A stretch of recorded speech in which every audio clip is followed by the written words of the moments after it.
This review might be a little bit late, but this is the Moto Z3 Play. With mid-range specs and still packing the ability to use Moto Mods, is it actually any good? Let's find out together.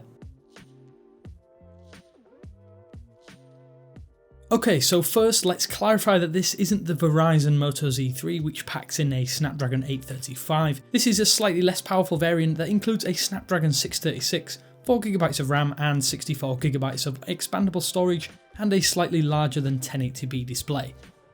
You'll notice straight away that the Z3 does resemble almost all previous Moto Z models, and it does buck the trend by not including a notch on that front panel.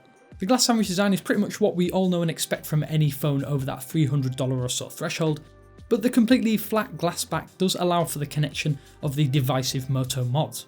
In the box you do actually get a Moto mod included, that is the 2200 mAh battery pack mod, which does definitely come in handy due to the poor 3000 mAh battery found inside the Z3 Play. It does add a nice thickness and makes the phone way more comfortable to hold, as without the back edges do feel a little bit sharp and could be a major sore point for some people.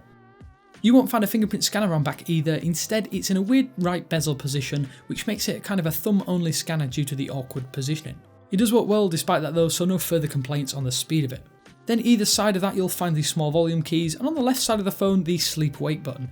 I would have preferred them to be swapped, but Motorola has made this weird decision to have them on almost the opposite side to everyone else on the market.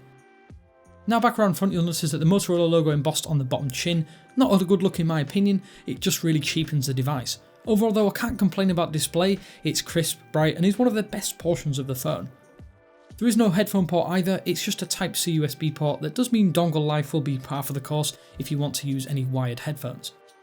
The Motorola Z3 Play comes pre-installed with Android 8.1 Oreo, with Pie currently being worked upon by Motorola.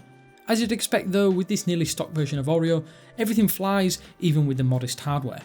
Everything feels smooth, slick, and it's not perfect but it does manage to handle most things you can throw at it without really breaking a sweat or slowing to a halt, which is more than can be said about some of the devices which cost double.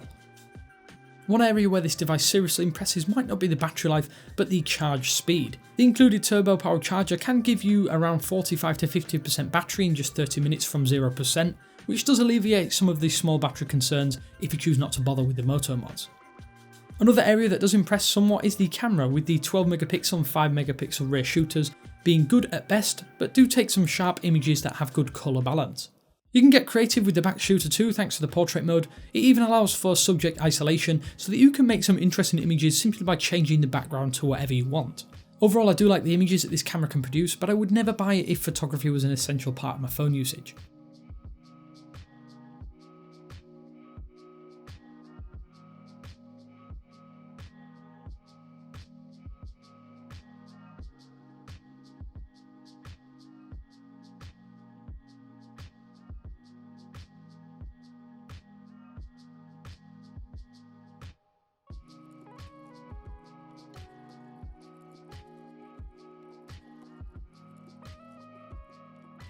So what is my verdict then? In all honesty, this is a simple phone that is stifled by a few silly inclusions and exclusions.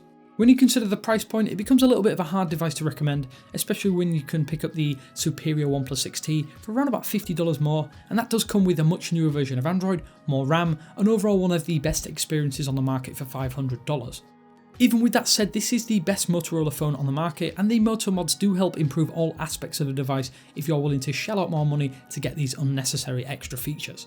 So that's this review done and dusted. Be sure to subscribe to the channel to be among the very first to see our future video content, and drop a like down there telling me what you think of the Motorola Z3 Play. This is Damien for 9to5Google saying thank you again for watching, and I'll speak to you later.